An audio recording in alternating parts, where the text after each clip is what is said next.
తెలిసి తెలియక చేసే చిన్న చిన్న పొరపాట్లు చాలా సమస్యలకు కారణమవుతాయి. ఇవన్నీ కొంతమంది చాదస్తమని కొట్టిపారేస్తారు. ఇవి ఆచరిస్తారా లేదా అనేది వారి వారి వ్యక్తిగతం. సంప్రదాయంలో భాగంగా మన పెద్దవాళ్ళు ఆచరించిన కొన్ని నియమాలు మనం ఇప్పుడు తెలుసుకుందాం. తులసి చెట్టు ఆకులు గోటితో గిల్లకూడదు. ఆడవారు అస్సలు కోయకూడదు. పొద్దుపోయాక నీరు పోయకూడదు. ఒక చిన్న రాయిని తులసి కోటలో ఉంచి కృష్ణుడిగా భావించి పూజించాలి. దేవాలయంలో పూజించే విధంగా కానీ, గుడిలో కానీ ఫ్లూటు ఉన్న కృష్ణుడు ఉండాలి. గృహంలో ఫ్లూటు ఊదుతున్నట్లు కృష్ణుడి విగ్రహం ఉండకూడదు. ఆవుతో ఉన్న కృష్ణుడి విగ్రహం మంచిది. ఇంటికి వచ్చిన సుమంగలికి కుంకుమ బొట్టు పెట్టి పంపాలి. రాత్రిపూట గాజులు తాళి పక్కన తీసి పెట్టకూడదు. తాళిబొట్టులో దేవతా విగ్రహాలు డాలర్స్ వేసుకోకూడదు. పిన్నీసులు వేయకూడదు. దేవుడికి వాడిన పసుపు మంగళసూత్రంకి పెట్టాలి. అపశకునాలు మాట్లాడకూడదు. తదాస్తు దేవతలు మన భుజాలపైనే ఉంటారు. వారానికి ఒక్కసారైనా ఇల్లు తుడిచే నీటిలో ఉప్పు వేయాలి. డబ్బు నగలు పెట్టే బీరువాకు అద్దం ఉండకూడదు. అందులో ముఖం చూసుకోవడం, తల దువ్వడం లాంటివి చేస్తే డబ్బు అస్సలు నిలవదు. దీపం పెట్టిన కుంది కింద పళ్ళెంలో నీరు పోసి పసుపు కొద్దిగా వేసి దీపం పెడితే కరువు లేకుండా ఉంటుంది. విడిచిన బట్టలు కాలితో తొక్కకూడదు. స్నానం చేసి తుడుచుకున్న టవల్ ఇంటి తలుపు పైన వేయకూడదు.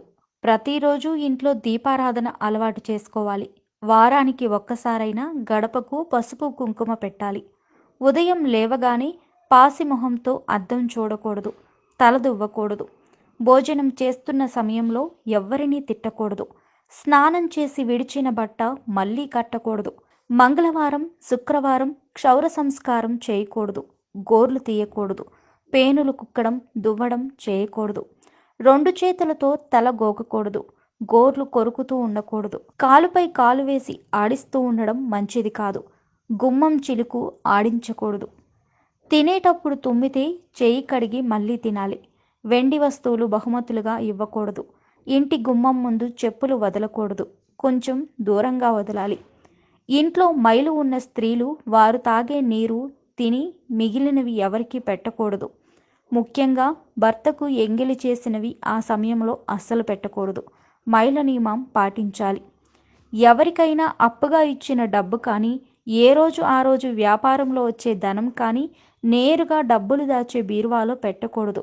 ముందు ఉప్పు డబ్బాలో పెట్టి తర్వాత బీరువాలో పెట్టాలి. జీతం రాగానే ఆ డబ్బుతో ముందు శుక్రవారం నాడు ఉప్పు కొనాలి. అప్పుడు ధనం ఇంట్లో నిలుస్తుంది.